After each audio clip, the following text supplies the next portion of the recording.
दिया, ये हमके दिया, ये हमके दिया। मैंने बुझा कर मैं जिंदगी में छोला खैला ना फुलकी खैला। और सरपंच मांगत हो यार सामे कि चाहे उनका छोला अगर हे तक टंगले बना तो उनकी मौरा पर गिर कर।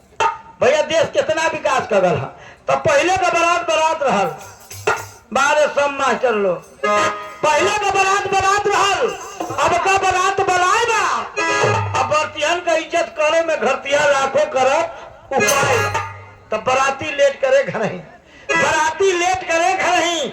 9 बजे ले दूल्हा सजत बा, बराती के दुआरे पहुंचे पर 10-11 बजे तो धोड़ी तासा अंग्रेजी बाजा है नए में डीजे आयल बा। आधा बरतिया नचनिया बन के अपन सुख पगल आयल बा। तो दारू पी के ऐसा नाचे, दारू पी के ऐसा नाचे जैसे मिर्गी आवत बा। इतना फुहर पातर गाना वही घर एक दुआरे बजावत। घराती कहा चला पानी पीला, घराती कहा चला पानी पीला, बंद करा गाजा बाजा। अब राती कह के नाचे तो पैसा लगल बाजी आधा, नाचे गाए बजावे में आधी रात पार हो गई। अब वहीं पर क्षण होते रहे तो बीचवे में मार हो गई। तब मारे वाला मार पीट के, मारे वाला मार पीट के बारात छोड़ कर लम्बा भल और जुटले गांव का बूढ़ पुरनिया कैसे थर थर। फिर से परछन चालू है कि दूल्हा धीरे धीरे चला ससुरारी गलिया धीरे धीरे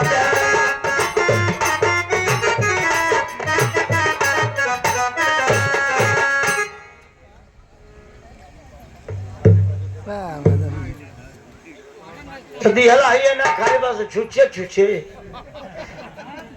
तो फिर से परछन चालू भाई, दूल्हा बैठल बगारी में और छुरछुरिया छोड़ो से आग लग गई सारी।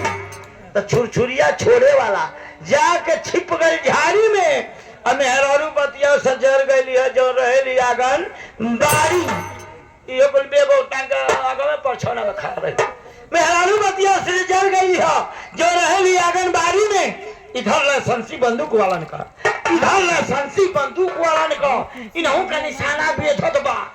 के बंदूकिये से डाल गिरावे ते के तनुए जाके छेदत बा। तो बंदूक छोड़े में गलती हो गई, घरतिये पर घहराई गई। अब वहीं बियाह बकिए रहे तो 2-3 लाश भाला। पब्लिक कहे के भागा पंचो, पब्लिक कहे के भागा पंचो। इनकी मनवा में गोली चल गल। घराती बराती के पता ना बिना दुल्हनिए को डोली चल गई।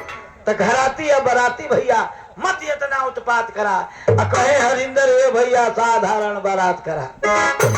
देखा एगो हमारा लगा दिया मास्टर बारे वो